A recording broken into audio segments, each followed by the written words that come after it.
What is up, everybody? It's Dr. Vibe here, host and producer of the award-winning Dr. Vibe show, the home of Epic Conversations, and I'm the host of Epic Conversations, 2018 Innovation Award winner, 2020 Best Podcast News Award winner given out by the Canadian Ethnic Media Association. I also co-host and co-produce the only... Oh, I put something up by mistake here. Sorry about that. This is better. This is better. Here we go. That's a little bit better. I host and produce the only online show in the world for dads, fathers, and male caregivers that is sponsored by Dove Men Plus Care. And being part of that team, I've reached out directly and indirectly to over 400,000 dads, fathers, and male caregivers around the world. As always, I like to say you're blessed, highly favored, a magnet for miracles, and a solution for someone's problem. Yeah, it's been a minute. Haven't done... Well, this is what... Didn't do Primetime Saturday with Aisha and LaLa for 3 weeks. This is we haven't been on for 3 weeks. That's sort of like foreign. And I was work and somewhat rest vacation. And I'm glad to be back. I don't know if you're happy to have me back, but I'm glad to be back on Primetime Saturday with Aisha and LaLa. Looking for epic conversations today. I know the ladies have had some time off, but they're back. So, without further ado, let's welcome Aisha, who's not camera ready because she isn't 100%, but she's here with us today, and LaLa, who is poofy ready. You need to unmute yourself, Miss LaLa. There we go. There we go. There we go. How we been doing? A roller coaster. What? A roller coaster. I mean, it's just a roller coaster all the way around. I had to have wine tonight. Oh, okay. You're having Ruby port wine tonight. Oh, excuse me. Oh God, I can't stand port wine. Oh, here we go. She can't stand running animals. She can't stand. But I do like Portuguese wine. I like the Vino Verde. That's my favorite. Oh, I'm not normally a wine drinker, so this is new for me. Okay. What's been going on? We haven't been all 3 years together for a few weeks. What's been going on in your world? Aisha got sick on us. LaLa, what have you been doing? I actually have been working on a whole lot of things that is coming up to bat real soon. I've been working on my homeowners class. And I'm excited about that. And I'm also working on a homeowner's workbook, which is going to be very in-depth. So a lot of my time has been done on that. I'm also doing a lot of content for my pages, my lifestyle blog, as well as the real estate. So I've been busy. Nice. Yeah. Nice. Me too. And I've been promoting my children's book. And so getting people to buy that. You know, my daughter's grandfather called her because she called him because he's sick. And he said, "Oh, I heard your mom's got a book. I'm going to buy it." I said, No problem. I'll send him one. Actually, we're going to bring it down to them. And her father also said that he was going to buy one. I looked at my daughter. I said, "Oh, no, he has to buy one. He doesn't get his free." No, he's got to buy his. He's got to pay. But I've been working on something new. I realized that as Americans were trying to figure out what to do in this time, and what I realized, and people are saying all kinds of things that, you know, like, oh, how do we do this? How do we do this? And I realized that a lot of people don't realize that collective action happens in 3 phases. The first phase is that you have to prepare yourself. The second phase is that you have to be in community with other people. And then you get to the planning, the strategic planning of the collective action. Too many people want to go to the collective action because they don't realize that they might not be ready for the work of the collective action. We see a lot of that. And so I've been writing this guide called Practically American. A Guide to Understanding Race, Identity, and Freedom in This Time of Uncertainty, and How to Prepare Wow. for the Fight Ahead. Wow. And so Okay. I'm working on that, kind of like a book that gives history, but also a a journaling guide that allows people to take notes, to ask them questions so they can write down things and assess themselves and get real with themselves about how they are, if they're ready, and how to get ready, and then how to be in community with people, and then how to do the planning. Whoa. Not playing. You're not half stepping at all. You're going all in, aren't you? Yeah, because I decided we have to treat this the way I attack communication strategy. Very good. Oh, we lost Aisha. Oh, we lost a whole pile of people. Okay, let's try this again. Okay, let's have people back. And we got one Okay, person on here. Okay, let's try this again. Okay, go okay. ahead, Aisha. What I was saying is that I realized that a lot of what I use in my communication strategy when I do it for other people is um, are very practical, tactical things that actually would work in the social justice space and the democracy space. Because before I do any kind of plan, I always figure out, okay, what am I prepared to do? What can I do? What's feasible? Am I ready to do am I ready to do the work? And how do I plan my time and things for the work? And then you have to be in community with people to do a communication strategy, because it doesn't work. So knowing who the community is, who's in that community, and how to reach them. And then I go do my strategic planning. Where from the outside, it might seem like I just jumped into the strategy planning part of it. But actually, I did a lot of assessment beforehand. The strategy is the last step, and implementing it comes after that. But prior to that, there's a lot of other work that has to go into it, and I don't think a lot of people realize that. That's why a lot of campaigns and protests and movements aren't sustainable, because the people doing the movement aren't prepared for the long haul. I think that's I'm looking forward to that publication. I believe a lot of people will benefit from that. And I I think do too. yeah, I think it's a blueprint that's very apropos for this time in Mhm. especially Black history. I Yes. think that's And absolutely and fantastic. one of the things that I'm also going to give some resources for people, but things like, and I think that even though it's going to be largely focused on our community, I think that other communities can take from it. For example, one of the resources I recommend for everyone to watch, specifically white people, is the film White Man's Burden. It shows Oh, Yes, America. It shows America yes. in ooh. reverse, where Okay. Black people have all the power and white people are in the position that Black people are in this country historically.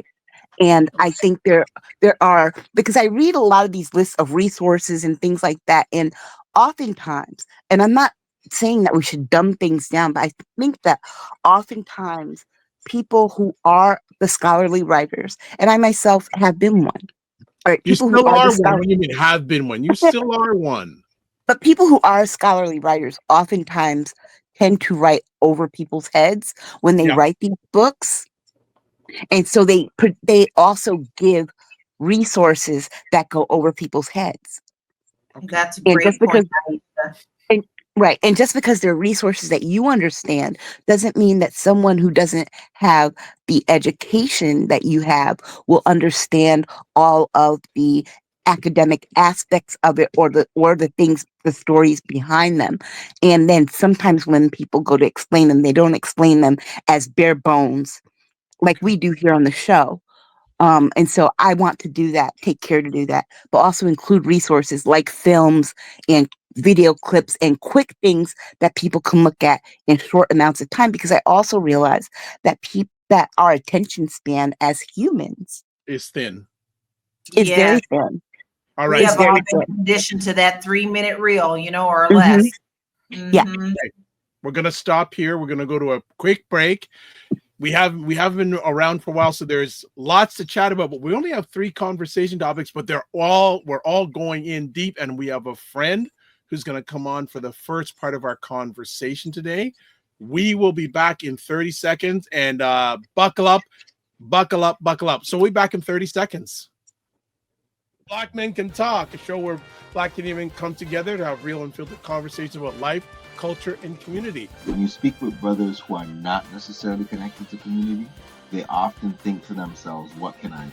You look and you compare yourself to everything on that screen and you're feeling bad about yourself. Look at it as what opportunities can this particular challenge bring? For it to be publicized, young people have to be at the forefront and not just tokenizing those conversations.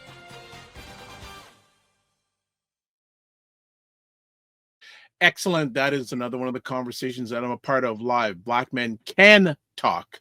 And that's live every Sunday evening at 8 p.m. Eastern Time, 5 p.m. Pacific. All right, let's get down to it. Girlfriends Chat with Aisha, LaLa, and Jill Jones on Patreon. There's the link. Primetime Saturday Show Store. There's the link. Join Primetime with Aisha and LaLa Discord group. Email me. It's not a link. It's an email address. dr.vibe at the drvibeshow.com. And then please subscribe to the Dr. Vibe Show on YouTube and hit the notification button. Please do that. We're pushed over almost at 1,800 subscribers. Things have been kicking up, partly because of the two ladies that are on your screen right now, because lots of people are kicking into my YouTube channel. The shorts are going fire. Also, follow the Dr. Vibe Show on LinkedIn, Facebook, LinkedIn, and Instagram. My producer is moving too fast. Slow down. Listen to moi, producer. Thank you. All right. Now, to advertise your business, product, or service on any of the platforms that we're on, please email me, dr.vibe at the drvibeshow.com. And also, Indie Soup TV. That is powered by a good friend, Dr. Tachi, out of Fort Lauderdale, Florida. Independent Content Creators Network, been around for 9 months, has over 23,000 subscribers. Interesting fact, I was chatting with LaLa today. There was a gentleman named Roberto Blake. If you want to know about YouTube, he is certainly someone you need to check out. He did a 3-hour live online presentation or sharing session this week. And he is credible. He is credible. He does not play.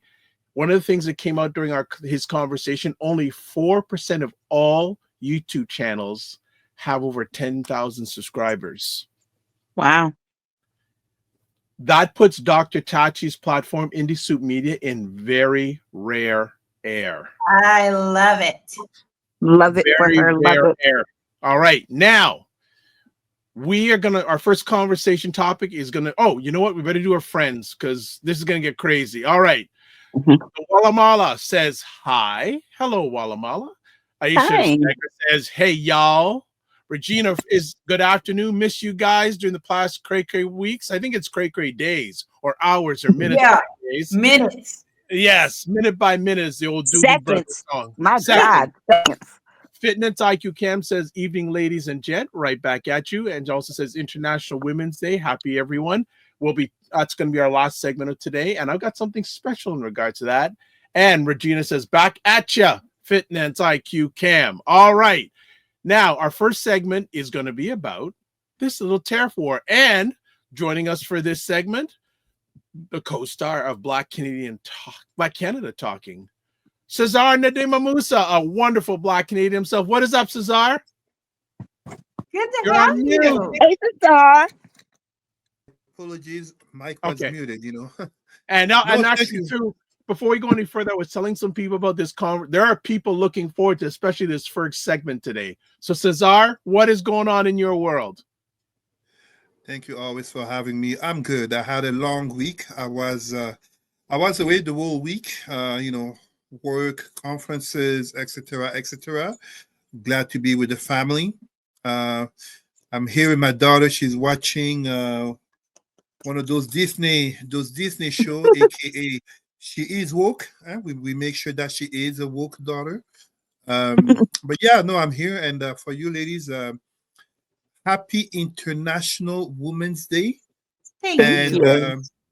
As a Pan-Africanist, I remind you there is such a thing as a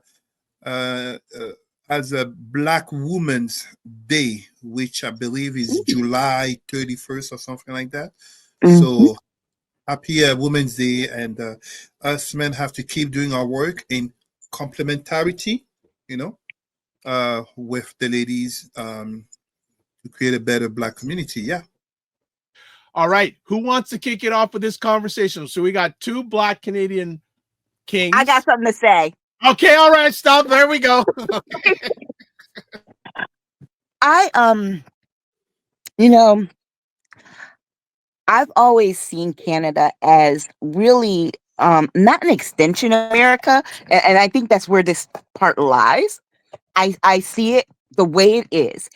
We're all on one continent, and they are a country on our continent, just like we are a country on this continent, as Mexico is a country on this continent.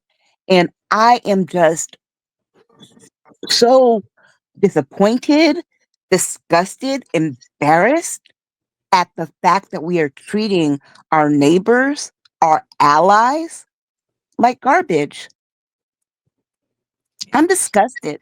And I think that we have coexisted all this time with minimal disruption. And this one orangutan comes in because he doesn't want to go to jail and blows up everything. I think it is so disrespectful to call someone who is literally a lateral position as you, governor. It's psychological, it's subliminal. And what it's saying to the MAGA people is that, oh, we're really close to making Canada a 51st state. Well, you know what? How about before we make Canada, we try to make Canada anything?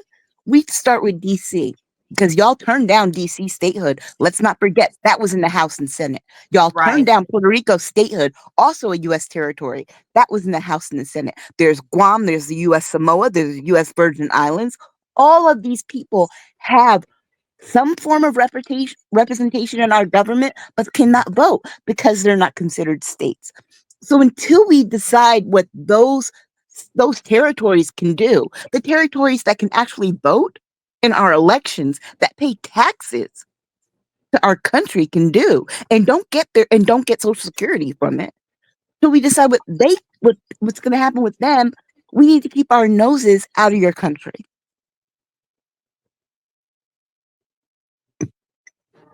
Who wants to You pick it can't up? even handle America. Leave everybody else alone. Hey. I would, Cesar? I would surprise you, ladies, because I mean, so first, as a Pan-Africanist, I am not a nationalist. You know, Canada and even the United States. Let's be honest. You know, one of those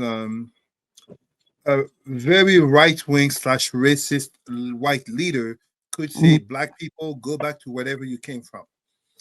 We know that. But I am a patriotic Canadian. I've had the honor to represent Canada 3 times in martial arts, in academia, and now at the United Nations this year for the 3rd year in a row.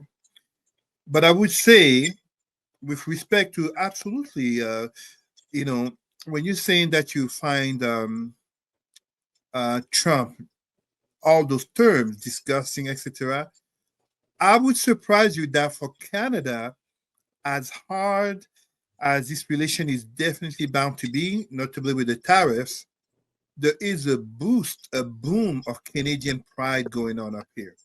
There is a growth of Canadian nationalism, and you know, you named many American territories, which, for those who have any doubt about it, America is an imperialist nation. And a little bit more than 100 years ago, America, the United States, tried to invade Canada, the War of 1812. I mean, the reason Ottawa is the capital of Canada is because, you know, at the time, 200 years ago, it was deemed a little bit further away for an invasion from the Americans than Toronto, which, you know, Toronto, Montreal actually had been at some point capitals. So when you look at it right now, and I'm saying right now, I just sent to Dr. Vibe an article calling for former US presidents to condemn Trump. But even today, Trump is thinking about an increase, a 250 no 25, 250% tariffs on dairy products on Canadian farmers. Unfortunately, but also fortunately, what Trump is doing, and it's unfortunate for American people, but let us remember back in November, the people who voted for Trump, just as the people who did not go vote, aka for Kamala, they deserve what's happening. They do Yes. deserve what's happening. Yes. This is what they voted for, no matter how, example, when we are seeing some of these the Trump fans, MAGA fans, complaining that they didn't think they would be suffering Trump's decision, aka they're okay with injustice until it hits at them. For Canadians, one of the things that it has created, it has literally been bringing the country, politicians just as citizens, together in terms of it's not against Americans, it's against Trump. But even when you look at the whole world, there is a growth of the perception of the United States is greatly changing, and as other analysts have said, it is countries such as Russia, obviously, but notably China that are bound to benefit. And me, as a Pan-Africanist, I want to see African nations basically getting benefiting from the terrible mess this man, Donald Trump, is causing to America in terms of people becoming less dependent, working better together, no matter how hard it will be. Like, the logic. Sometimes necessity creates the envy for better work, better solutions, better, etc., etc. And this is literally what is going to happen. And here's what I see from American people. There are a lot of us who understand why you are taking the stance that you're taking as Canadians. And what you're doing should be what we are doing in our own country. Yes. By standing up to this tyrant, this racist who's in the office, who does not have America at his heart at all. His only thing is greed and power. But the unity that you guys have been able to do in such a short time is amazing. And the thing for me is, with me being out in and out of the country so much, I get to see what the world is saying outside of the United States.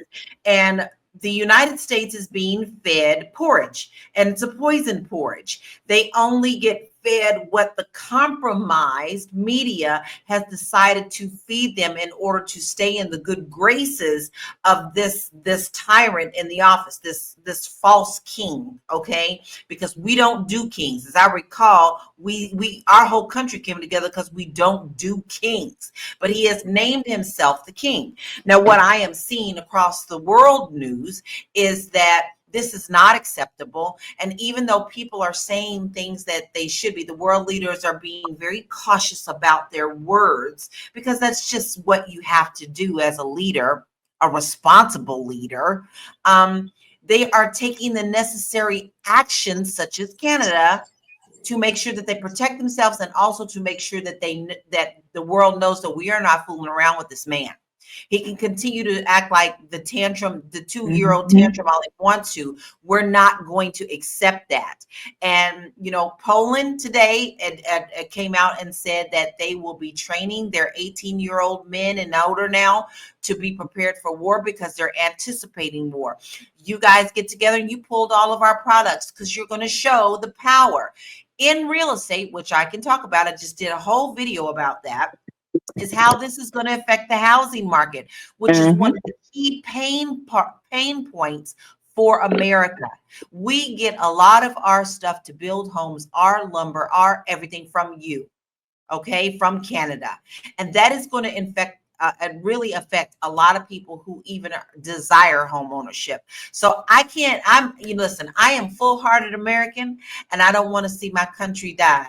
But what I do want to see is what you are doing in Canada to do what we need to do to get rid of this type of thinking.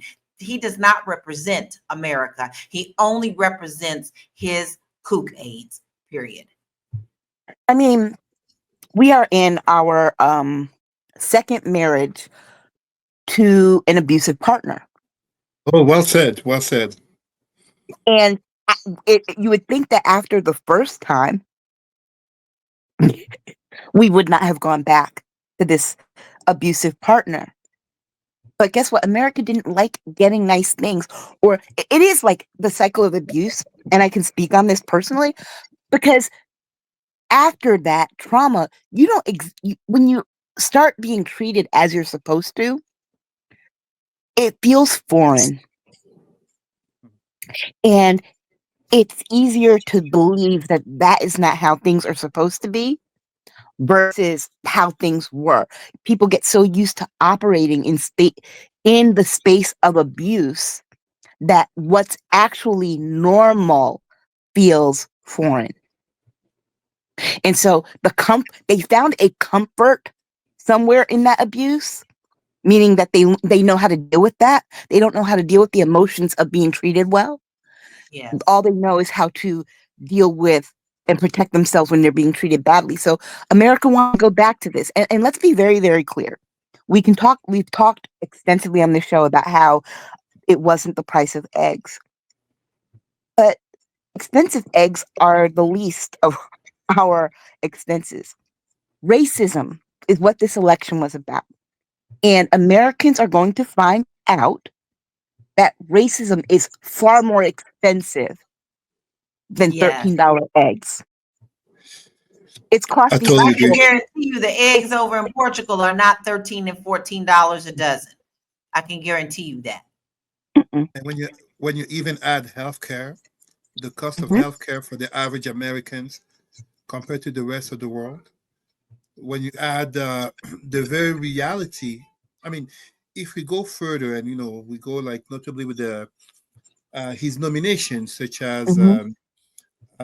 Kash Patel at the FBI, Pete Hegseth at National Defense. Well, is it Tulsi Gabbard, NSA or CIA? I Yeah, mean, I am really, really honest in what I'm going to he's say. DNI. I have family in the United States.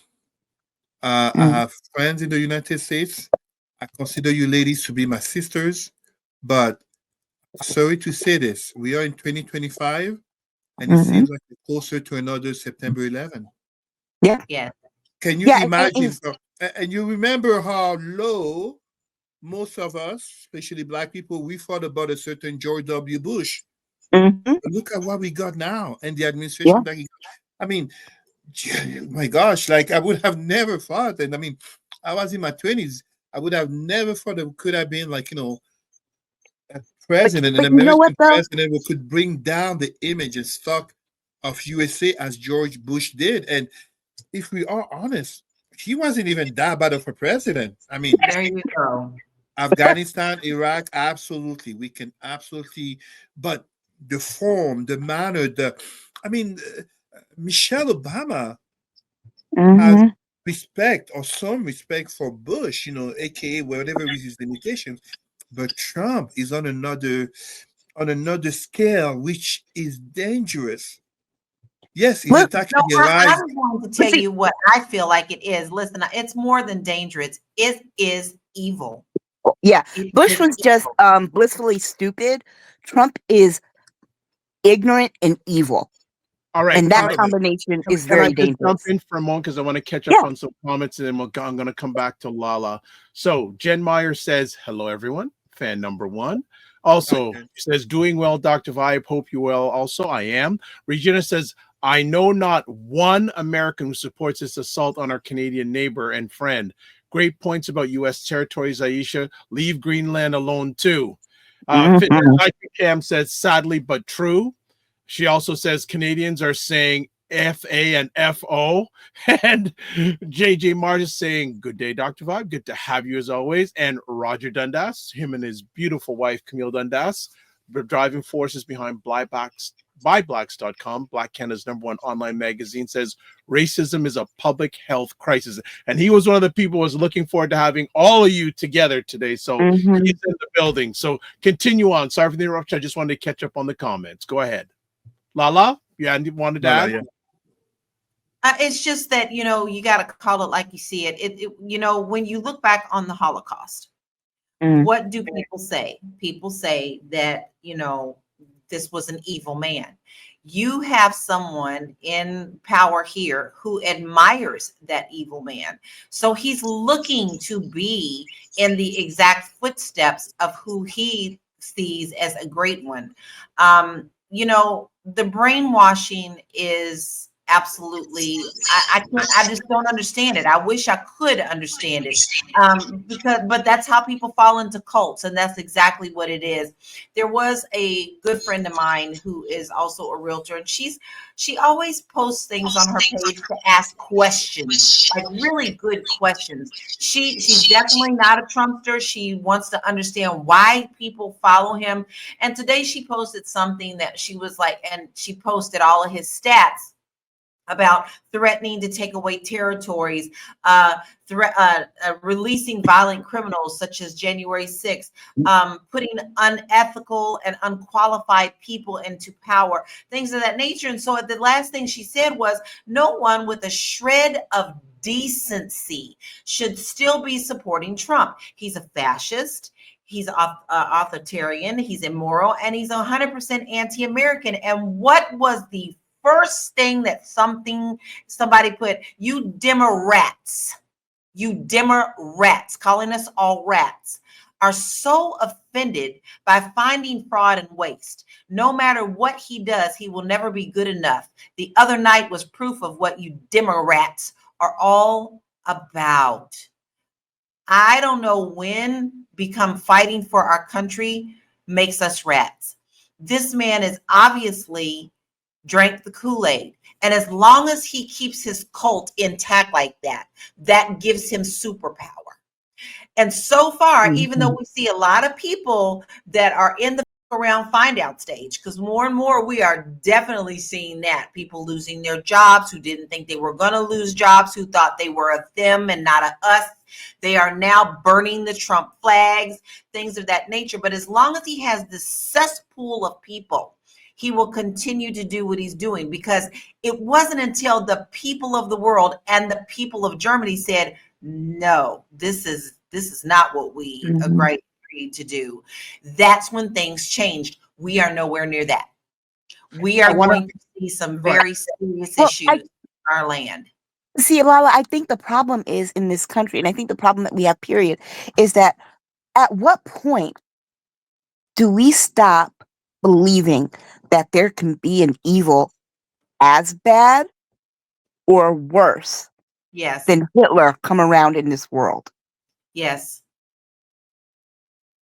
I don't know. What I point do we stop? Because I think that's what freezes a lot of people from calling him out in that way. They'll dance around it, but they won't say it directly.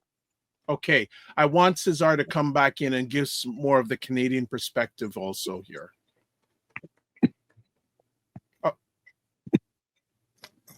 My mic was muted. Sorry about that.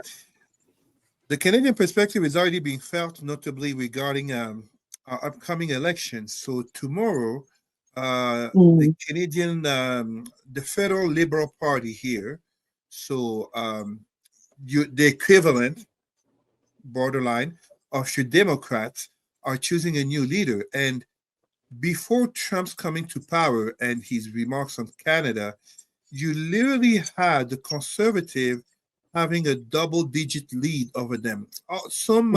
Over 20 points. Over 20 points, up to I read 20, that. 30 points, yeah. And it just melted because the Conservative leader here, the equivalent of Republicans, although he says he's not a MAGA and Trump says he's not MAGA, well, he has had certain comments, including for us as Black people, denial and rejection of systemic racism. So, if you reject systemic racism, you definitely don't recognize DEI, EDI. The linking of him to Trump has greatly contributed to the melting of that double-digit lead, to the point where in some statistics, the Liberals had the lead. Now, I am not saying the Liberals are going to win the federal elections at all, but what seemed like a majority conservative government coming to Canada a few months ago is definitely, if the conservative win, which might still happen, definitely will be a minority. Another impact. So this is actually interesting, and I don't know if any of us here are into hockey, but it is a symbolism of a man as Wayne Gretzky and the pushback against him as he has so strongly identified with Trump, from wearing a MAGA hat to being at Trump's inauguration and not, what do you call it? Not even standing up against what has happened since. People were talking about how he gave a salute to the U.S. Hockey team when they had a hockey finals of the Four Nations without giving the same salute, such passion to the Canadian team when he technically is the symbolic Captain Canada over here. All of these elements, but let's be fair. Let us be very fair. It has taken this crisis for Canada to address some of its issues, such as notably trade between the provinces, in which a federal country as Canada was creating limitations on trade between provinces. Why? The USA was seen as a bigger customer. So the logic of profit capitalism was actually negatively impacting Canadians themselves. So now it has created with Trump. I remember this article, I believe, from the Financial Post, in terms of saying, as hard as right now will be with the tariffs, in the long term, Trump may turn out to be a big benefit to Canadian identity, Canadian politics, and particularly Canadian economics. I remember our brother, and Dr. Vabi, my witness, I'm not a big fan of him, but our brother Van Jones, he did say something as Trump is enjoying trolling Canadians, talking about the 51st state and Governor Trudeau, although Trudeau is his equal. Van Jones did say if Canada was to become a 51st state, it would be a huge blue/liberal state. Because as much as Canadians do love Americans, American culture, you name it, it's like, what is it? 80 to 90% of Canadians live within an hour distance driving from the US border. Like, I am talking to you here, 45 minutes away from Ogdensburg, where sometimes I will go pick up parcels. So that's how close the relationship is. But it's kind of like time for Canada to truly become president. And unfortunately, it's Americans who will pay the harder price. Yes. Yes. Americans who will pay the harder price, because I am truly agreeing to the notion that when you're having an unelected person as Elon Musk and his 20-year-old something musketeers slashing left and right, aka chainsaw slashing, this is to benefit the billionaire class. I don't do conspiracy theory. I'm not a conspiracist, but with Trump, as he himself has never denied being a transactional president, someone is winning, and it's him personally, his family, Jared Kushner example, Yes. but also those that he has around him, such as we can see the volte-face of people like Musk towards Trump, people like J.D. Vance towards Trump, people like Mark Zuckerberg towards Trump, and even when we look at, what's his name, Mitch McConnell, Yes. somehow starting to grow back a certain spine. I'm even reading about Marco Rubio. Americans are going to suffer. And I'm not just saying the midterms coming and the votes, but when we are seeing some MAGA voters, some Trump fans at the town hall rallies starting to voice the concerns and protests and boo the very Republicans they largely elected, my question is, how long until we have those massive protests like we can expect in the summer? Number one. Number two, will the Proud Boys, Oath Keepers, and other MAGA retards going to be there to maintain Trump's order, but really, Mm. how long until there might be a revolution within America and the confrontation, not so much between those who vote Democrats versus those who vote Republicans, but the confrontation between those who vote Republicans versus those who are MAGA hardcore. Mm-hmm. That's what I'm seeing, because that person who voted for Trump now is suffering it. The Canadians who were supporting Trump, they're also going to feel it. Mm. Mm. Well, you know, there's something that you said a while back about another 9/11 that really struck me, because I think that people forget. People think about 9/11, September 11th, 2001, in a bubble, and Yeah. forget that the first time they went to attack the World Trade Center, they tried from the bottom, from the garage. Remember, in 1993, that truck exploded underneath in the garage of the World Trade Center, and it didn't bring it down. And the thing that they learned was that they had to go from the top and with more fuel. So they chose airplanes, right? And one of the things that, when you said that, clicked in my head was, oh my God, remember correctly, 2001, there were a lot of plane crashes, and we had a lot of things in the airspace. Even Alina's plane crashed just weeks before 9/11. Okay. Yes. What are we seeing now? They cut the FAA folks, right? And now we see two plane crashes. And then what happened, yesterday or day before? Elon Musk's Starlink thing exploded again, making That's the the key word. airspace Again. making the planes have to explode, have to circle the air, because there was too much exploding like stuff all over the place, right?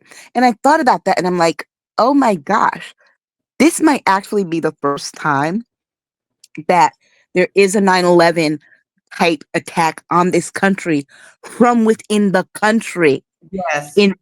in order for him to go to war elsewhere. Yes. And let me put it to you like this. So this is so to put the Canadian context, 1970, there were some hardcore Quebec independentists, the FLQ, Front de Libération du Québec, so the Quebec Liberation Front, who basically started a series of political assassinations that led to what is called the war measures. And what that basically gives, that in that situation of war, so again, I am not a conspiracy theorist. My friends who are conspiracy theorists will absolutely deny me to be one of them. But history doesn't repeat itself, but history teaches us about the present and the future. Yes. What happens if you have a context in which there's an attack on America, whether domestic or foreign, aka America, domestic or foreign enemies? The president gets to stay. You don't get elections. Right. You don't get elections until basically the American equivalent of war measures. We can look at, we just need to look back at, for example, and I might be wrong, if anyone can correct me here, Pearl Harbor, the context of World War II, FDR ended up becoming the longest serving American president because of the context of war. Yes. Well, also we also at that time did not have term limits. That too. He is the reason they put in term limits. And the other thing, and what you're saying makes perfect sense, because one of the things that people thought was that one of the reasons that George Bush won again was because we are in war. And what you're seeing with what you're saying, it makes, everything's clicking. It's like, this is how he's going to justify us not having an election in 2028, or what Lindsey Graham Lindsey Graham put forth a bill to have him get a third term. Third term. And that is going to be their justification for doing that. That is absolutely what I'm thinking. Either an enemy, a foreign enemy, a domestic enemy such as Antifa, woke mob, whatever you call it, or basically such a claim of civil unrest with manipulation of electronics with someone like as Elon Musk, aka a grab on power Right. to maintain, kind of like African dictators, basically dying on the throne. Because he Mhm. knows once he's out, and if the Democrats take power again, he can reactivate the lawsuits against him because Mhm. Jack Smith didn't Right. eradicate them. He technically put them on hold during the duration of his Yeah, office exactly. Yep. till Exactly. Exactly. 2028. So And you know Trump what, too? basically has to die on the throne. Right. And remember, Elon Musk owns the airspace for several of our enemies. It would Yes. be, and he controls the satellites. It only takes him to push a button to send one of their missiles elsewhere in this country instead of where it's supposed to go. If they're Yeah. doing a rocket test, like South Korea is slated to do its rocket test over the summer, like they usually do. It wouldn't be anything for Elon Musk to let's redirect this toward what state do I hate? Let's pick a blue state. How about New York again? I Or wouldn't better put it yet, no, past not him. New York. How about California? Because it's easier to redirect from South Korea to California if you know if you know geography, world geography, right? And Trump hates California anyway. Oh, honey, So that's yeah. a major target for him. Oh yeah, it's a major target for him, and no amount of butt kissing from Gavin Newsom is going to help. I want to jump in here. From the American side, Lala and Aisha, what are the Americans you do communicate with? What are they thinking about this trade war with Canada? Are they No even one saying? likes it. I hate No. to say it, but I only have a one-sided view because I like to try to get all-sided views. But in this type of situation, you really can't talk to the other side because you're Mhm. never going to get an honest conversation. Everyone Yeah. that I know thinks this is dumb. Everyone that I know thinks this is the most stupidest thing that's happening. Everyone that I Mhm. know has actually expressed the same thing that I feel, which is I feel helpless and hopeless in a way about Mhm. this. And I hate feeling that way. Does it mean I don't fight? No, I still fight. I pick up and fight every day in any way that I can by informing people or doing something or calling my congressman or whatever. But as for talking to them, just as I told you, just as I just read to you, that was real time. That was just in less than 30 minutes. That's what you come up against. You cannot have an honest conversation. So unless you are actually seen in the media or like by these other companies that are not compromised by, the media is not compromised, you are finally starting to see the farmers getting upset. You're finally Right. seeing the people who voted for him, and now they're seeing that this is not what they wanted, and now they've changed their minds. Unfortunately, it's too late. But you have to Yeah. dig deep. You really have to dig deep to find someone who has actually said, "The fuck did I just do?" Right. Because they don't want to. They don't want to show you that. No, it's kind of like when you try to talk to a racist about their racism. MAGAs like that. They picked up all their gaslighting techniques, they sit and watch Fox News so much that they've learned the tactics of the host and they employ that in everyday life. And you know Yeah. I think the thing for me is that are they finding out? Yeah, Tennessee and Kentucky are going to be screwed Oh, because baby. a Tennessee big and portion Kentucky's of the finding money out. from them is in whiskey. Yes. And Canada You are is like, talking about my no, state. but You are talking about California, Louisville, Kentucky. You are talking about I am part of the whiskey, the bourbon. This was what we grew up on. And this was also a big you to Mitch McConnell because he's the one who's supposed to be protecting Kentucky. Am I right or am I mhm, wrong? He's the one. So he's letting this happen. Listen, Jack Daniels supported Trump. Okay. right, Not only did they give to his campaign, they sent bottles upon bottles to the inauguration and all that stuff. mhm, And what did they come out and say this week? This is worse than tariffs for us. yep. We're And losing everything. Rand Paul of all people got some Yeah. and spoke up because it's going to hurt the state. And the bottom line is this: these people think they literally think this way that I would rather have no access to the hospital down the street and have to Mhm. drive 2 hours because I have a car than to have a hospital down the street in my area that Black people and the Mexican immigrants Have and access have to. access to, and the women have access to for their women things. This is literally how they think. And you take a state like Mississippi. Mississippi's biggest export is racism. Always has and always will be. Always has and Always always has, will be. always will be.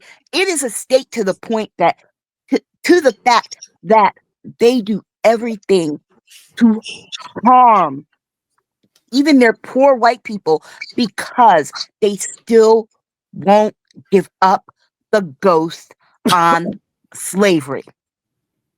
They want are to keep rooted. They are rooted deep. they are so deep, and that's why that phrase. You look at Mississippi now in 2025, and you realize, oh, that's why slaves on the plantations in South Carolina and Georgia would hate to be sent down the river, because that meant they were being sent to Mississippi, and all the slaves in all the other states knew how bad Mississippi was compared to how bad things were for them where they were. Yes. And we know all the lynchings. We know about Emmett Till. We know about the three civil rights workers. Mississippi has been this way, and they still want to be this way, unless you touch their education. Who knew that would be the thing that Mississippi, that would be their line? Who knew that would be their line? They have the All right. worst education in the country. They are 50th in education. But I want to stop for a bit. I want to stay on topic on this regard. So Roger Dundas says the U.S. tariffs has caused Canadians to start unifying across party lines and also buy more Canadian goods and services. We needed that. Cesar, do you feel whatever the result of this is, Canada will turn more and more away from the United States and to other countries around the world? And that it will be relative to what happens in the next between this summer and 2028. So there is a matter of duration. The longer it takes, basically a new Canadian government coming, new deals, the impact it can create on the people, but also the reactions in the US. And when I say reactions, I'm talking, are there going to be states that will dare to go against Trump's order? Because if one state and more states were to do it, and you lose, and I mean, we're talking about Canada, but let's not forget, on the other side of the USA, you have Mexico that would be taking countermeasure tariffs that greatly would impact Texas, Arizona, and those states that notably have a large Mexican population. So for Canada, there will be a greater incentive to have with other nations. A perfect example is there are right now talks regarding making Canada a non-European member of the European Union in terms of trade. Well, yeah, because the thing is, that's major. Canada has major resources, yes, but because of the size of our population, the demographics, less than 40 million or 40 million about, and also because of how do you call that? The fact that we all live, like 80 to 90% of Canadians living an hour or about from the US border, you basically end up having a very large country that is greatly inhibited. And I'm saying this with respect to indigenous and Inuit people who they don't really take a measure of. So for Canada, unless Trump would really cross the line, such as an invasion of Canada after wreaking economic havoc, but this is where Canadians coming together on economics, how long will it last, and the impact it will have on the Canadian psyche. Like, this is not a hockey game where they're always talking about 1972 when they beat the Russians. This is not even 2025 where they were beating USA in final. This is a generational thing. Yeah. The longer it lasts, the more painful it is. But the longer it lasts, the more it will have an impact on Canada truly becoming independent. Independent, the monarchy with England, but also the economic, military, and cultural relations with the USA. And I'm saying this Mm, as notably more and more Americans are moving to Canada. Mm-hmm. mm, Those who are here are wanting to get rid of the American passports. It doesn't feel safe. mm. More and more Canadians are canceling their trips to the US. Yes. Yep. Those in the US, the snowbirds, and many of them Quebecers, French speakers in Florida, they're coming back to Canada. The longer it lasts, but also how it lasts. What kind of summer? I mean, Black people, it's gonna be a hot summer for those Mm, brothers and sisters who voted for Trump. How mhm. is how are some of these white police officers react to those who look like us in the protest? How many George Floyd? How many Sandra Bland are we going to have summer 2025? The But you know what reaction though? that will come from this He's summer planning will for shape that. the next years to come. Yeah. But you know though, a lot of those Black Republicans, those Black MAGA, I watched video of them at the Black History event. They are These are people terrible. that they're terrible, but I realize that a lot of them, specifically the men who feel the need to lecture the Black community, like Byron Donald, are married to white women. Yes. It's like you're lecturing your own community. But you're right, Cesar, about the states having to do something because, like my state, for example, by the end of February, had 6 lawsuits against Trump. We're going to have another one over education, and I have a feeling that we might have additional one over the tariffs. And what you said about I guess the idea that this is going to encourage us to build things in America. You actually have to have the resources in order to replace the things that we get from outside the country. We don't have the resources. We don't have the climate to grow avocados and things like that. We don't have we don't have the number of trees to do the lumber the way that Canada can for us. Why? Well, one of the things is because we're always so parched and all of our forests are on fire. Mm-hmm. So But not because only most of that, Aisha, we don't have the wherewithal for trade schools, for people don't. education. Nobody is learning these things. It's going to be a whole nother generation before people learn how to do these things. It's But not there's going to also even be a whole something else. generation when these Incentive. kids find out that they can make money as content creators and influencers. Nobody wants to go and cut trees for a living. That's the Allow me, my bottom line. sisters, allow me, my sisters, to say this very small point. Remember that brown guy who was supposed to be part of Dodge? Why did Uh-huh. he get cut Yes. off? Oh, For because he bringing told white people diversity. they were mediocre. He dared to tell white people the truth, and those white people reminded him, "Hey, you the brown guy on the team, jumping ship." And for the black Mhm. Republicans, for the black Republicans, and here this is a message notably for our brother. Sure, I always get mistaken for his name. Sure, Michael Singleton. Oh God. Yeah. This is why The- he was dismissed from Urban View 126 on Sirius XM Black Talk Radio. Now, I didn't know about this, but okay, please tell me Mhm. more. Oh yeah. Oh well, I listen to Urban View 126 Sirius XM all day, Okay. every day. Black Talk Radio, excellent programs. I love them. He had a show on Saturdays from like 2 to 3, Okay. and and it was when he started becoming less.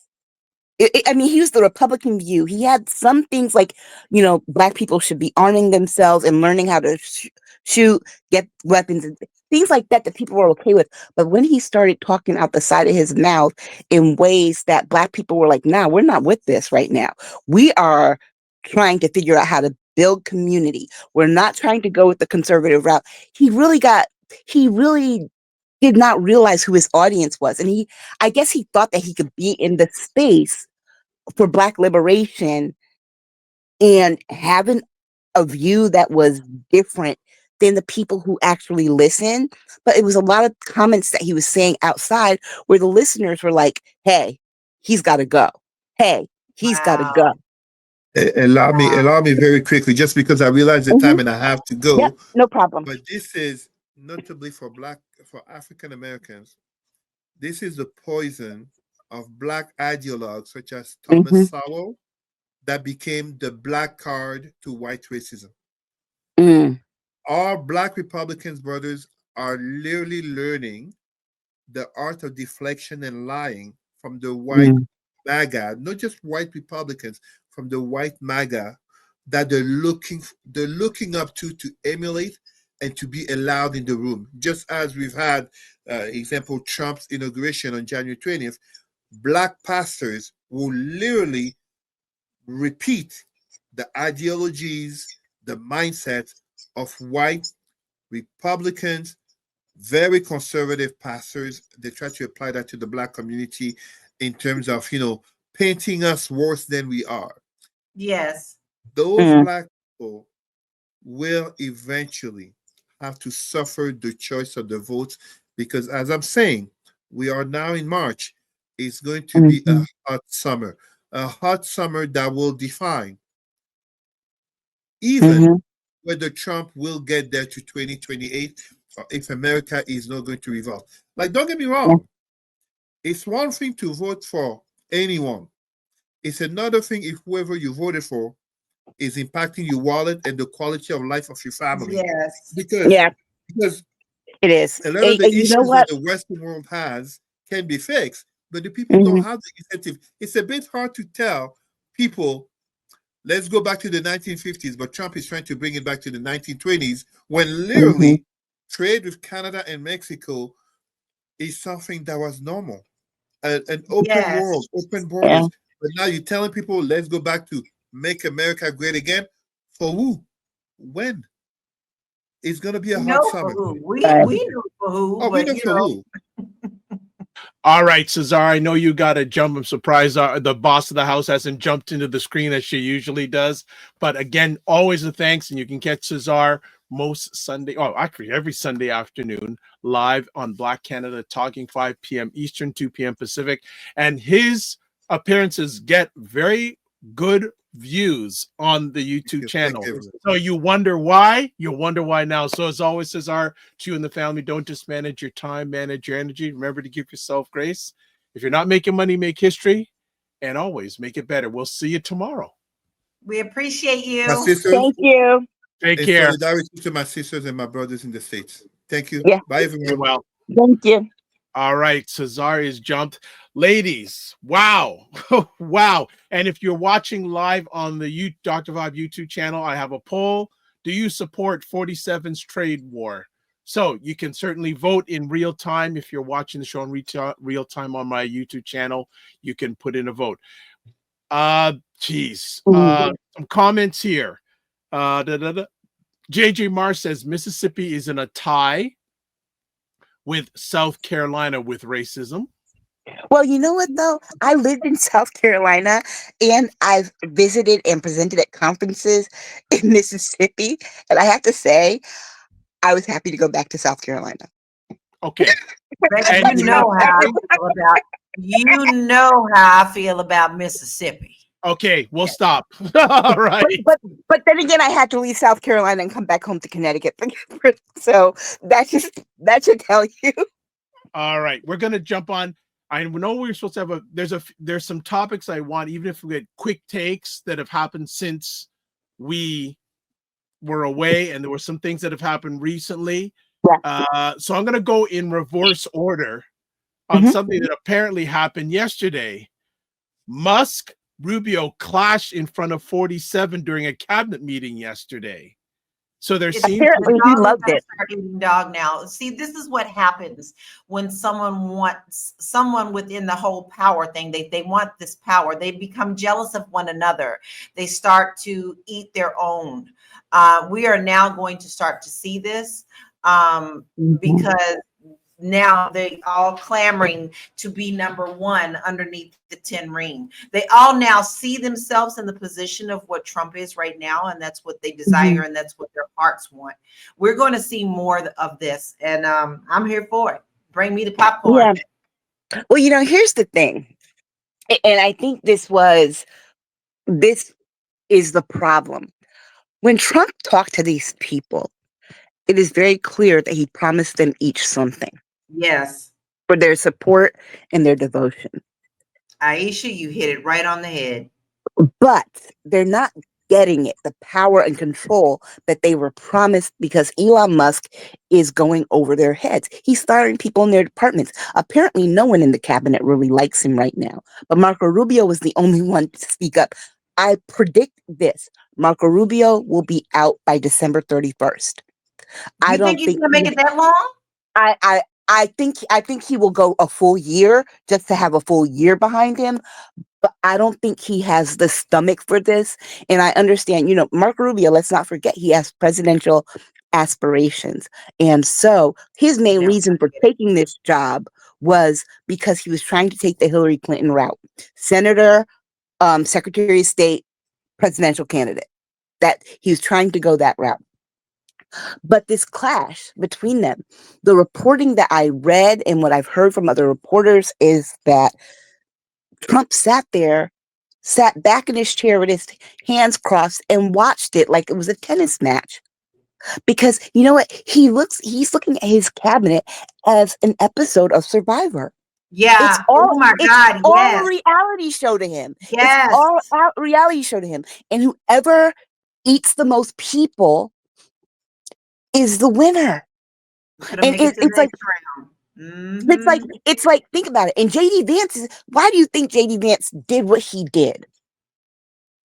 He wanted to play daddy. We're gonna get to that. We're gonna get. I don't even think that's it. But the thing is that as far as the cabinet is concerned, I think it was, oh my gosh, I'm not getting as much attention as Elon, so I'm gonna do something to get attention. And they're all doing these things, like even Linda McMahon. I was thinking about this earlier because Linda McMahon, for example, being in the cabinet, I'm like, why would this woman take a job to eliminate the agency, which would also eliminate her position? I know, right? Makes no sense. No, but it does make sense when you realize what happened with those 10 Democrats, and we're going to talk about that. But Jim Himes being one of them. Guess who lives in Jim Himes' district?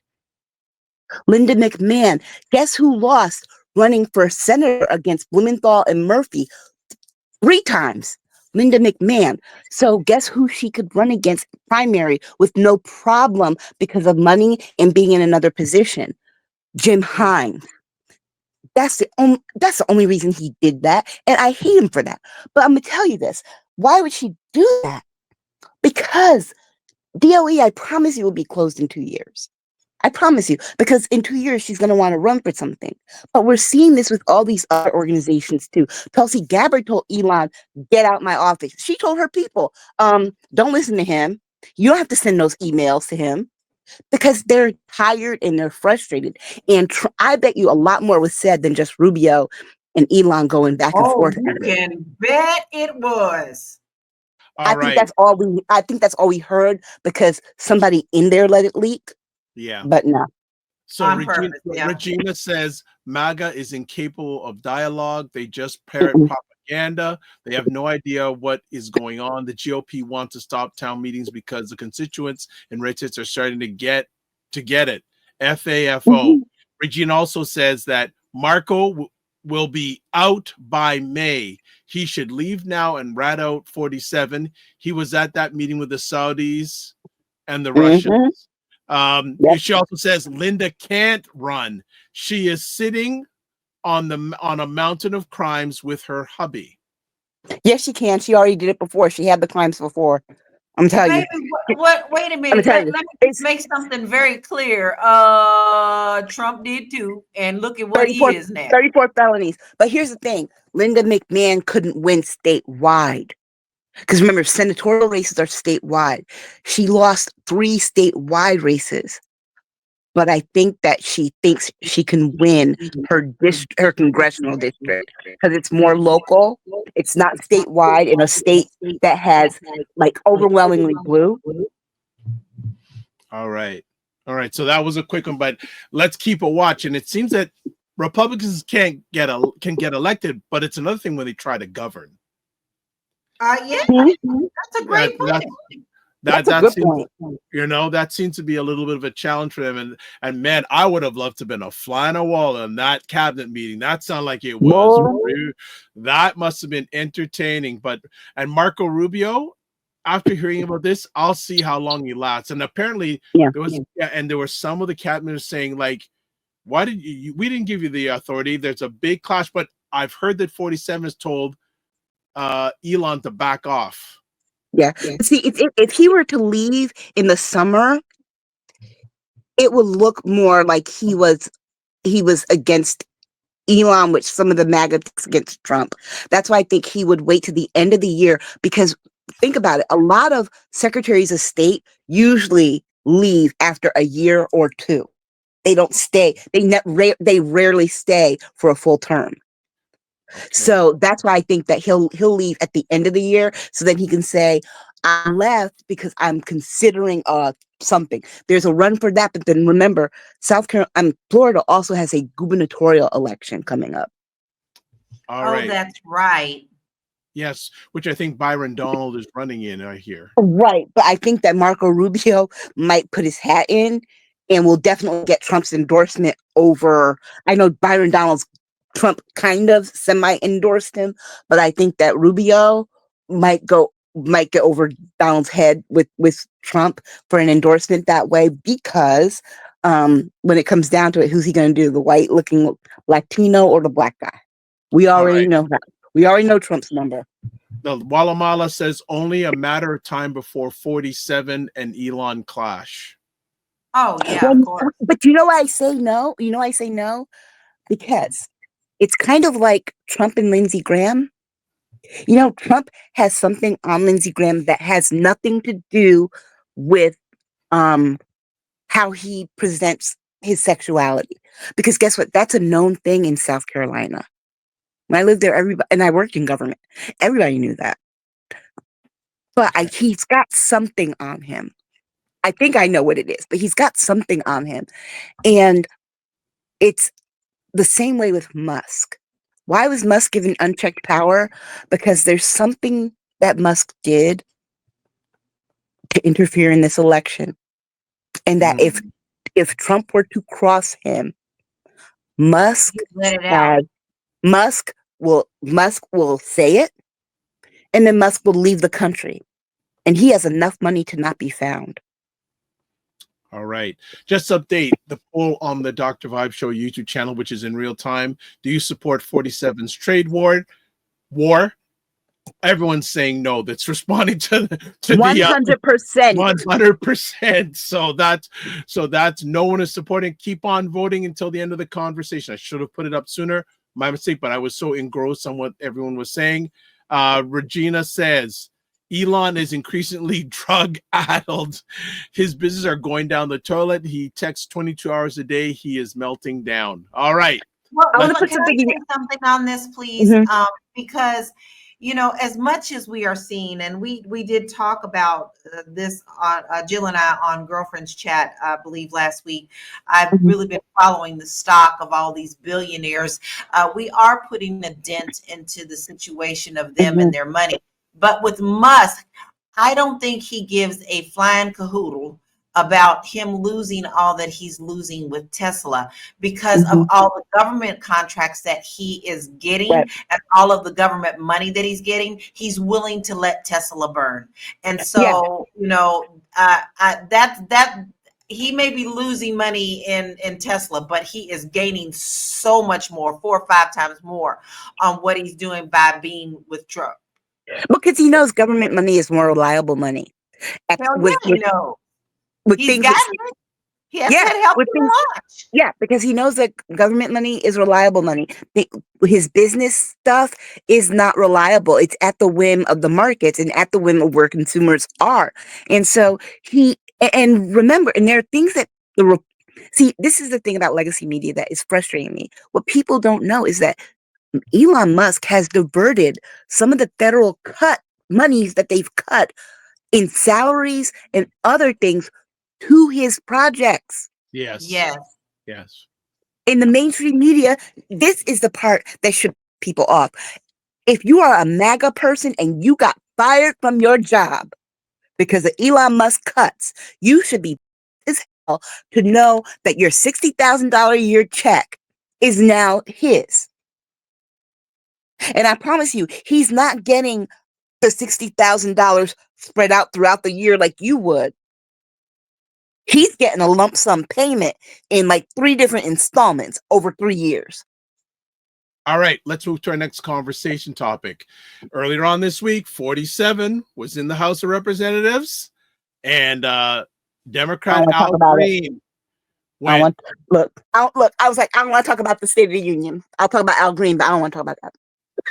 Okay, go ahead. But you know what? Let's be honest. That's not the State of a It wasn't Union. a State of the Union. You can't have a State of a Union till at least a year. This was nothing but him trying to do a look at me move. And we knew that's exactly what it was. And this is why Aisha didn't watch it. I didn't watch it. And almost everybody that I know didn't watch it because it's a sham and it's a farce. No. And here's the thing. Usually we get word of the presidential address like 2-3 weeks out, right? The State of the Union, 2-3 weeks out.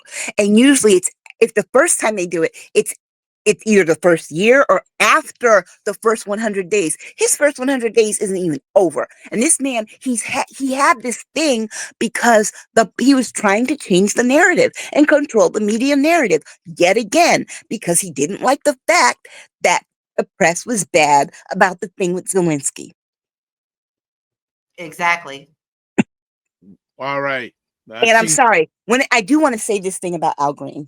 When it comes to the censure, the 2 howler monkeys, Marjorie Taylor Greene and Lauren Boebert, when they were heckling Joe Biden last year, Republicans didn't censure them, Democrats didn't censure them, and they probably should have.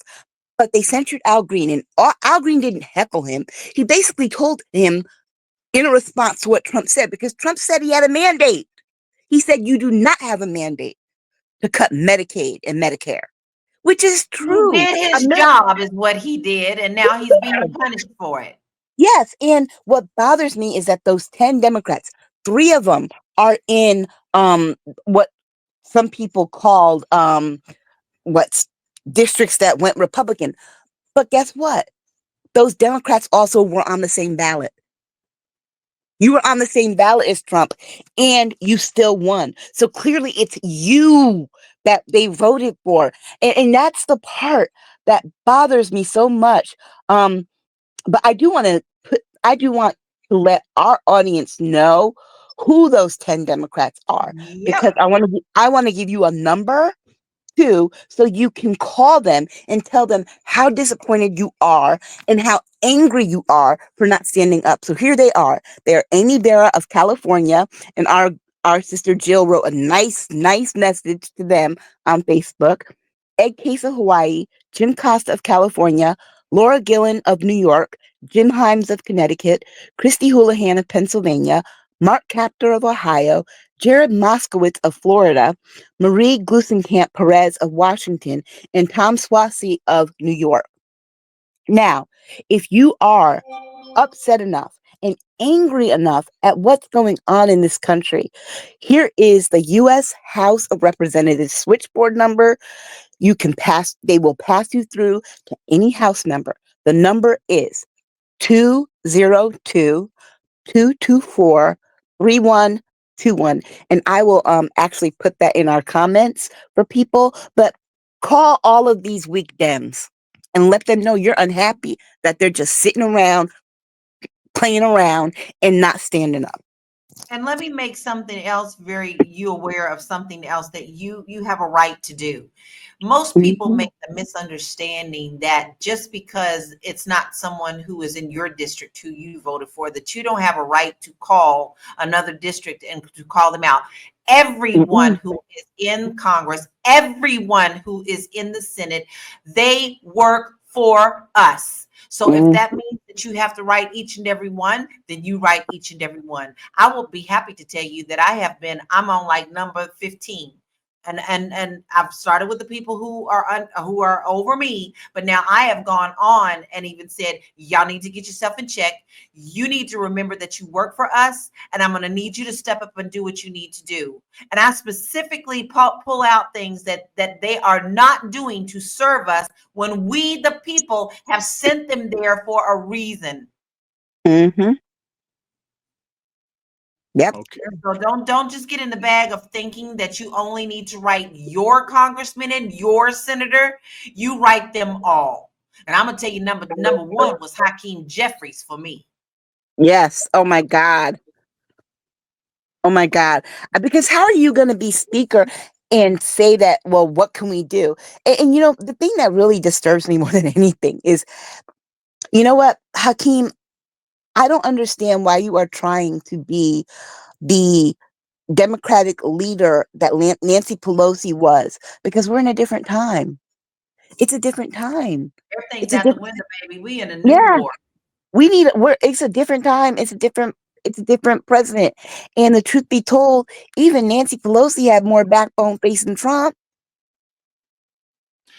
So Jen says Marcy Kaptur of Ohio. That surprised me. She's been on TV a lot about how much she doesn't like the current administration. But she sure did vote to censure him. Wow. Wow. So what that tells me that you are a traitor, you are a backstabber, and you don't need your seat anymore. Yeah. And I'm not going to be quiet about it. And I mean, honestly, I wrote a letter to Jim Himes, and I am prepared to read what I wrote to him. If anybody wants to hear it, go right ahead. I think you should. I wrote, Representative Himes, I don't know what you were thinking in voting to censure Al Green, but I do want to put you on notice. There are a lot of us in and out of your district who are Black and brown and took offense to the fact that you pandered to Republicans by voting for the censure in what we can only see as an action that upholds white supremacy as dictated by the Trump regime, especially when you did absolutely nothing when Green and Boebert did the same to Biden. This vote was despicable, and I never will again make a donation to your future campaigns. You didn't represent me with that vote, but I will be donating to and knocking on doors for your primary challenger. And I promise you there will be one, even if I have to be the one to do it. But this won't fly. You are in a solidly blue district. It was unnecessary and very cowardly. Get a backbone and stand up or step aside and let someone with courage and gusto to do the thing that needs to be done. People are fed up with wishy-washy Democrats like yourself capitulating to nonsense. Changes are coming. As the assistant principal said to the class of 92 on our first day of high school, look to your left, look to your right. One of the three of you will not be here in 2 years if you don't do what your folks sent you here to do. The same applies here, and you will not be the one returning to Congress if you keep making moves like these that offend your constituents. Sincerely, Aisha K. Staggers. Wow. Well, thank you for reading that. That look to the left, look to the right reminds me of my days when my first year in accounting. The professor said the first day, look to your left, look to your right, look behind you, look in front, look in behind and in front of you. By the end of the first term, 2 of those people will be gone. So that brings back memories. So yeah. By the way, I failed accounting and dropped out after the first term. By the way, no, but look, that was Mr. Williams, freshman year, Wilbercross High School, New Haven, Connecticut. And I promise you, there were 319 of us when 374 of us when we started. When we graduated, it was like maybe 254 or so. Wow. 250, 280, about that much. Yeah. So there were people that were not there because they didn't do what they were supposed to do. There were girls who dropped out because they got pregnant, and there were boys who died. Wow. All right. Yeah. Let's move on. And before we go further, there's a phone number if you want to call the U.S. House switchboard. Thank you, Aisha, for providing it. And it's also in the comment section on all the platforms except my LinkedIn platform. It's in the comment section. Also, thanks to our producer for helping me out with that. So it's appreciated. Next up, let's go with this one. Back to Mr. Musk. Calls on 47 to pardon ex-cop Derek Chauvin, who murdered Baby, George. this is bait. Y'all don't move. Don't move. Stand still. Stand in formation. Mhm. This is a test. This is a test for them to call into play martial law. And that's what they're waiting to do. Yep. Because with Don't do it. martial law, he also can go in and say that he's not going to allow these special elections. All right. So listen, don't get riled. Don't let yourself, don't get your panties in a bunch. Be quiet and be ready to move when it's time to move. This is not the time to move. Yep. And let me be very clear about this. The reason that they chose this case, and remember, it's Derek Chauvin wasn't the only one arrested, but they picked this case and this particular person because of the high profile nature of it, but also too, because remember, Trump is out for retribution. Yeah. And one of the pieces of retribution is getting back at the BLM protesters. So they're trying to bring them out. So this time he can actually shoot him. Because remember before he tried to shoot him and the guy told him, no, we can't do that, Mr. President. And so he's trying to do that because how do we know this? One of the first things in the same day that Elon Musk is calling for this, Trump also pressured the mayor of DC to paint over the Black Lives Matter painting on the street that leads up to the White House. Mind you, this is a Washington DC city street that he has no jurisdiction over. But yeah, but that's what happened. And so like LaLa said, this isn't the fight because guess what? Let them pardon him on the federal charges. He still has state charges he cannot get out of. That's And right. he is right. And he is in Walt's state. So also that's another reason why they also did this. It's retribution. That is Tim Walt's estate. Yep. Okay, just to catch up, and I wanted to make sure. So JJ Mars earlier on said 47 and MAGA toying with pardoning Derek Chauvin. And then I know there was a comment that I had here and I can't.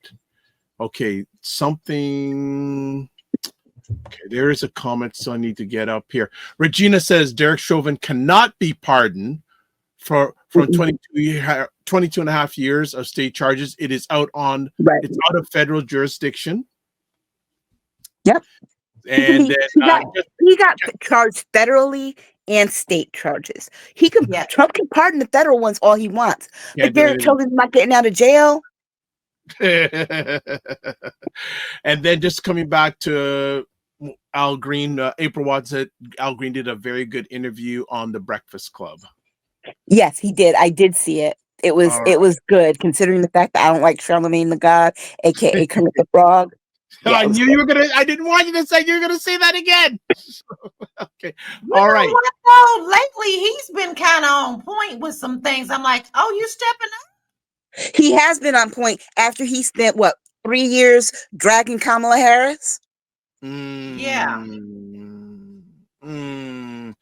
All right. After he was principal in turning a lot of black male voters. Yeah. Against her. Yeah. It's too late. As far as I'm concerned, it's too late. This right here, what he's doing now is guilt. Okay. This happened when we were on break. I want to hear your takes on Zelenskyy leaves the White House without signing minerals deal after Oval Office blow up. Like where I was, everybody, and I was out of the country, everybody was talking about this. It was rude. It was disrespectful. And I'm sorry. Zelensky's better than me because the moment he put that wrinkled, nasty, cruddy, disfigured, disformed looking hand on me, there would have been swings. At least enough to be like, get off me. But JD Vance, it's like that. Oh my God. It was clearly It was a setup. It's like, how dare you say, oh, and then you do this for the cameras? Y'all brought the cameras into something that you didn't need to. Y'all brought the media there. He has no power to do that. You guys did that. And here's the thing. I don't blame Zelenskyy, because here's Trump comes in with these people and says, oh, I have a deal. He just wanted the photo op of shaking hands with Zelenskyy signing this thing. He wanted the photo op. He does what he did with everybody. He told them one thing. Oh, yeah, I'm going to give you this. And yeah. Oh, yeah, Putin. Yeah, I'll get that. That's taken care of. Don't worry about that. Don't worry about that. And then when it came to it, and Zelenskyy said, so is Putin going to sign this? Because I'm not going to be the only one signing this. Is Putin going to sign? And Trump's like, well, yeah, he promised he's going to. It's like, what? No. If you were really there trying to create peace, you'd have both leaders there at the same time, signing the paper, shaking hands. You don't just bring one. That was a And set up, and that was a show for Putin. It sure was. It was a show for Putin. But and what it was a show. It's created such a backlash. I don't even think he was ready for that. I don't think that Trump was ready for that backlash. I think he thinks that showed him as a powerful person who's trying to put someone in their place. But for someone who couldn't even fight for his own country, because, bone spurs and all, for someone who is constantly still fighting for his country, to call him out on a suit, when Musk never wears a suit. This was nothing but a power move. I think that comment says it all. And who asked Zelenskyy? The guy who's Marjorie Taylor Greene's boyfriend. Yes. Who showed up wearing a hat when they're not supposed to wear hats in the chamber. Who's representing a media house that just got accredited. I thought you were going to call Marjorie Taylor Greene a media hoe. No, stop it. Stop it. So Regina goes, and 47 summation, quote, "This is great TV." Yeah. Right. And see, that's how you know it was a setup, because JD Vance says, oh, and you do this in front of the media, and then Trump says that's great TV. Oh, so basically what you're saying is that you planned this, because somebody put out a meme today that I thought was the funniest thing. It was showing JD Vance right before he spoke. And the meme at the top said, inner voice, I got to say something before I start having sex with the couch. And it said, JD Vance, why don't you say thank you? I thought it was the funniest. That's funny. That's funny. Listen, if you're gonna dish it, Dr. Vibe, you got to be able to take it. Exactly. And then somebody else, who is it? I can't remember if it was Jimmy Kimmel or one of the late night talk show hosts, or I think it was Jimmy Kimmel, talking about Trump's tie. And he said, for some reason, Trump and JD Vance both decided that they would get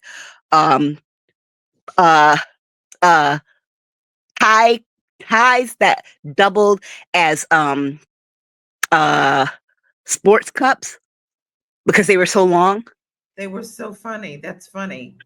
He's like, look at him sitting there with his legs open, and the tie is covering his junk. It was the funniest thing to me. It was just the funniest thing, because you look at it and it's like, you ask the question. The dude asked the question about what he was wearing. It's like, you do realize that man he's not sitting up in an office like our president would be if there was a war. He's actually out there with a gun, fighting on the battlefield. So he literally left the battlefield. He didn't just leave his office. He literally left the battlefield to fly in a plane over here. And he came, and he's going to leave and go back. And why was he wearing black? Because that's part of their military uniform. But also, if there is a hit on you, the last thing you need to be, what was he supposed to do? Wear a white suit? Wear a suit with a white shirt? Is the way the world is reacting, and I definitely stand with Ukraine. I wish you come at me. I don't care. But what I'm loving is there are people all across the world who are standing Mhm. up to Russia now even more. Mhm. So there is, I think, outside the Italian Russian embassy, they painted the Statue of Liberty thing out there in front of in the colors. Then there was another embassy in front of the Russian embassy that went out, and what they Mhm. did in London, they spread the colors of the flag of paint on the Mhm. ground. So every time someone drove by, those colors of Ukraine flags on both sides Nice. were painted in front of the embassy. The world is tired of this. The world is trying Mhm. to be diplomatic, but it's at this point now where we can't be, and you have to stand for something or you're going to fall for everything. And I think the whole world is feeling that. It's not just America. What Trump Right. is bringing out in people is solidarity and unity for humanity. Yeah. I hate the fact that we're going to have no allies when this is over, but I like the fact that our allies are uniting Yeah. themselves.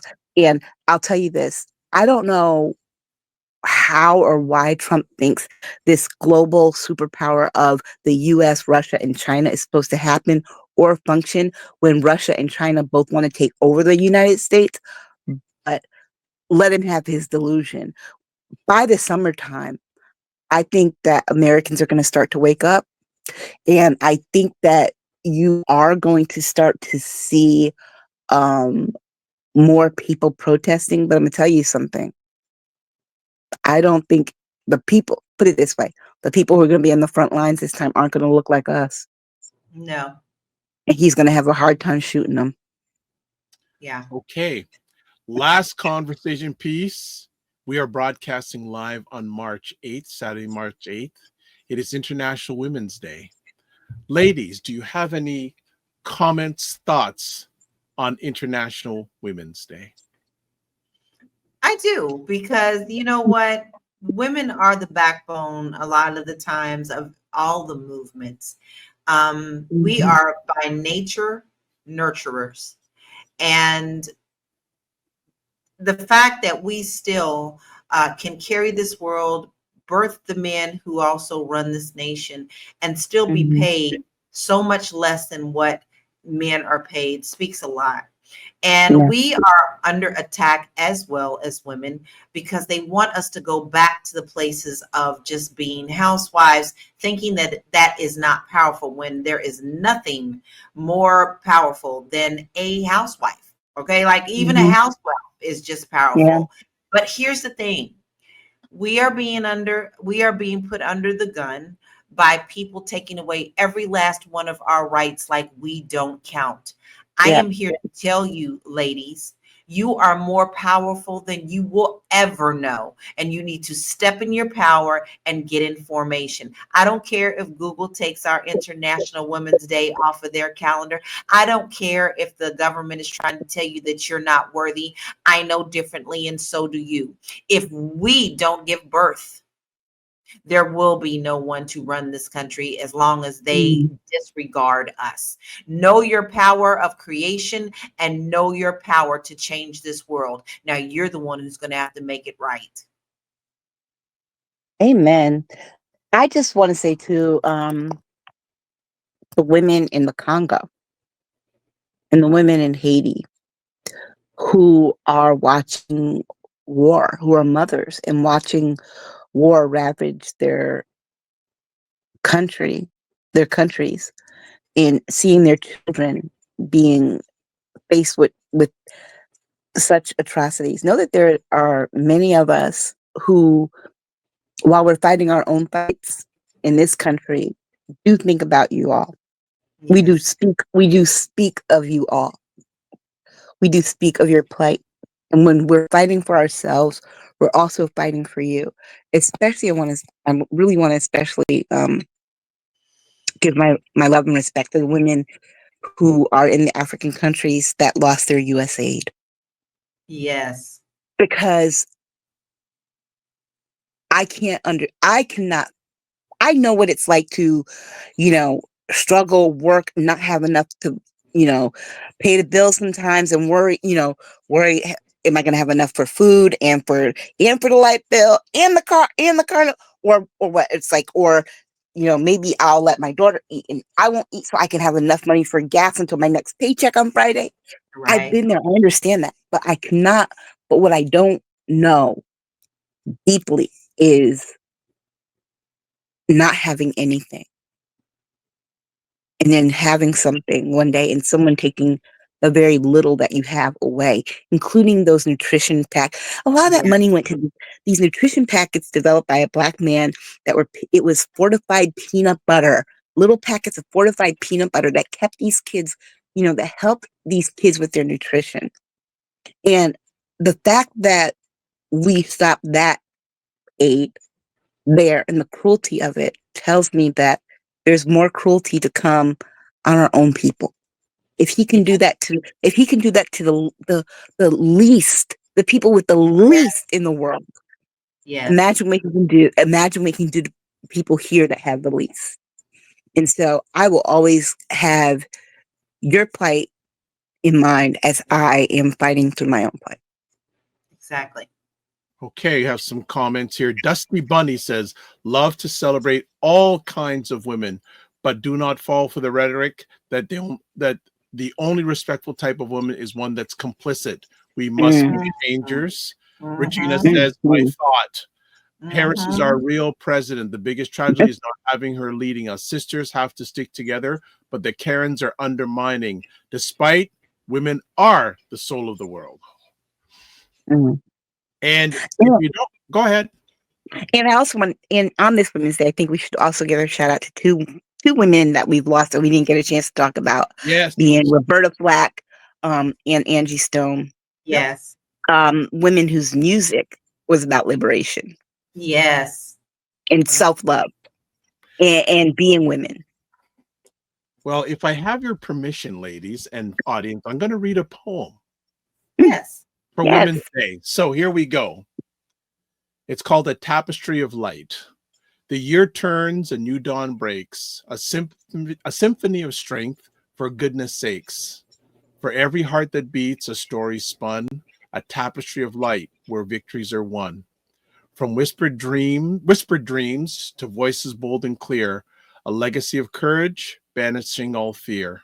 The hands that nurture, the minds that soar, breaking ceilings, opening every door. Through fields of science and art's embrace, in boardrooms, kitchens, every sacred place. A mother's wisdom, a sister's gentle hand, a leader's vision, a shaping every hand. Let kindness bloom, let empathy ignite, let voices rise in truth's unwavering light. For every struggle, a resilient seed, a future woven where all can truly lead. So raise a glass, aka LaLa, to spirits ever bright, to women's power shining ever bright. In every triumph, a shared and glorious gleam. For International Women's Day, a vibrant living dream. Let every woman know her worth, her might. A beacon burning, forever bold and bright. As we journey hand in hand, we'll stride with love and purpose side by side. Beautiful. All right. Yeah. So that's how we're going to end off this epic conversation. No. We also have to acknowledge the loss of Roy Ayers. Yes. And Dwayne Wiggins of Tony. Yes. 100%. 100%. We've lost. Like my daughter said, and I told LaLa and Jill this, we are losing our recipes. Yes. It's a good way to put it. All right, family. That is it. And that's the first poetry we've ever had on that's the first I've read a poem on any of the platforms. I said, today, let's do something for you. We might need more of that on this platform because sometimes poetry has a way of saying what we feel, but also making us feel better about where we are at. 100%. All right. That is a wrap. And we's done. Before we leave, I was going to see if I get another poem out, but it's now time for the ladies to share their contact information. And we will go first with the lady they call LaLa. Well, it's easy to find me. I made it very simple. You could just go to my website, which is www.laurakey.net. I have a lot of free resources there for you. I have a wonderful blog that I love to keep you updated about buying real estate about. And my merch store is also on that page too. So if you're interested in fighting the power and you like to do it with t-shirts and candles and bags and mugs, then you can go there and look at my my merch and then support me there. But I'm also really active now, as Facebook has now decided to continue to punish me for posting Black history facts and speaking out. I am moving a lot of my stuff to Buy Me a Coffee, and that's at buymeacoffee.com/rebirth of LaLa. And I will be happy if you would go over there and support me there as well. You can see my other links here. The Roots and Richness is my merch store, but for now, I've moved everything to the website. Thank you so much. It's Oh, Aisha nice. Staggers time. Yes. You can find me on Blue Sky at akstaggers.bsky.social. You can also find me at Medium if you want to find any of my writing, and you can find me on Instagram at akstaggers. And Regina Frisk, hit me up. We got something to talk about. Print stuff. Okay, good stuff. All right. Finally, moi, you can catch me at the DRVIBESHOW.com, YouTube, Facebook, and LinkedIn. Yeah, man. Especially via the LinkedIn. Subscribe, notifications, share it out. YouTube, Facebook, and LinkedIn, the DRVIBESHOW.com. Instagram at the DRVIBESHOW. X/Twitter, DRVIBESHOW. Email dr.vibe at the drvibeshow.com. And you can also catch me at Blue Sky at drvibe.bsky.social.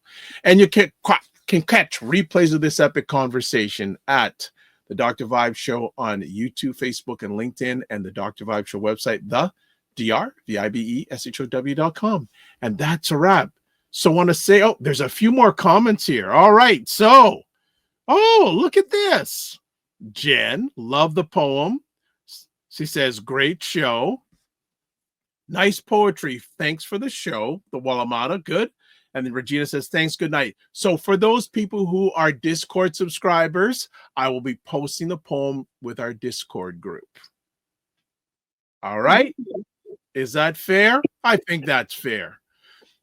Live your life as a dream. If you can dream it, you can make it. Sometimes you have to get small to get stronger. Block assumptions. Aim bigger, aim better, aim higher, aim wider. Love, faith, and respect. As always, don't just manage your time, manage your energy. Remember to give yourself grace. And if you're not making money, make history.